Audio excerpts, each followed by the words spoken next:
Welcome to the West Wing Week, your guide to everything that's happening at 1600 Pennsylvania Avenue. That's a tasty cookie right there. This week, the president continued to call for the House to reopen the federal government by passing a continuing resolution and avoid an economic shutdown by raising the debt limit. That's October 4th to October 10th, or the Shutdown edition, Week 2.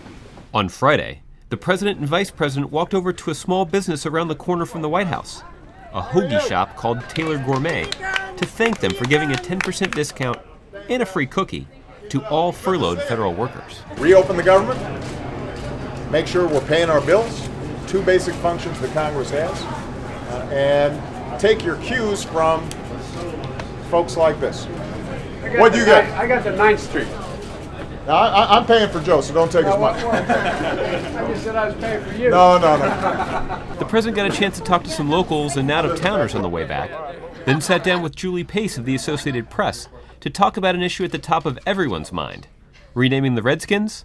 Nope, the shutdown. What we can't do is keep engaging in this sort of brinksmanship where a small faction of the Republican Party ends up forcing them into brinksmanship to see if they can somehow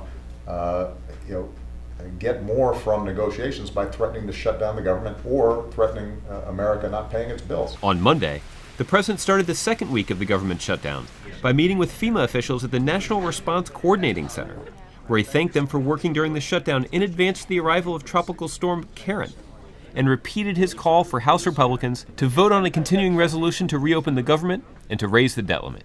I think the American people simply want government to work. And there's no reason that there has to be a shutdown in order for the kinds of negotiations Speaker Boehner says he wants to proceed. Hold a vote. Call a vote right now. On Tuesday, the president took Jay Carney's spot at the podium in the Brady briefing room to make a statement and answer some questions from White House reporters. But I'm not going to breach a basic principle that would weaken the presidency, change our democracy, and do great damage to ordinary people, just in order to go along with what the House Republicans are talking about.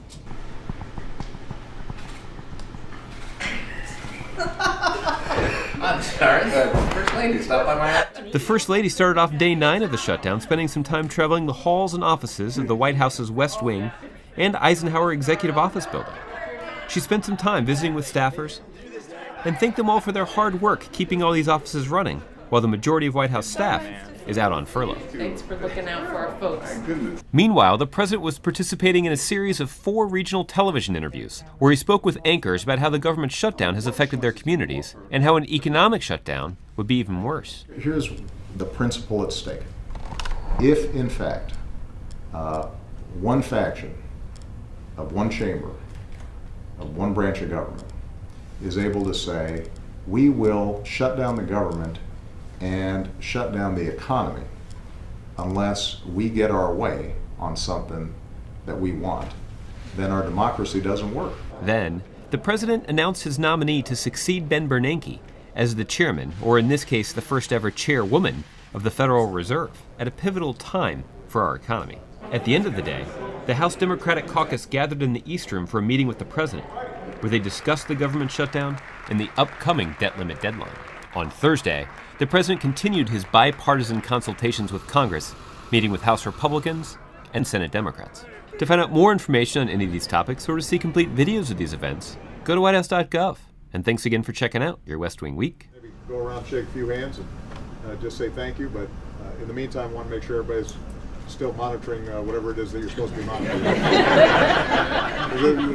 This is a pretty important room.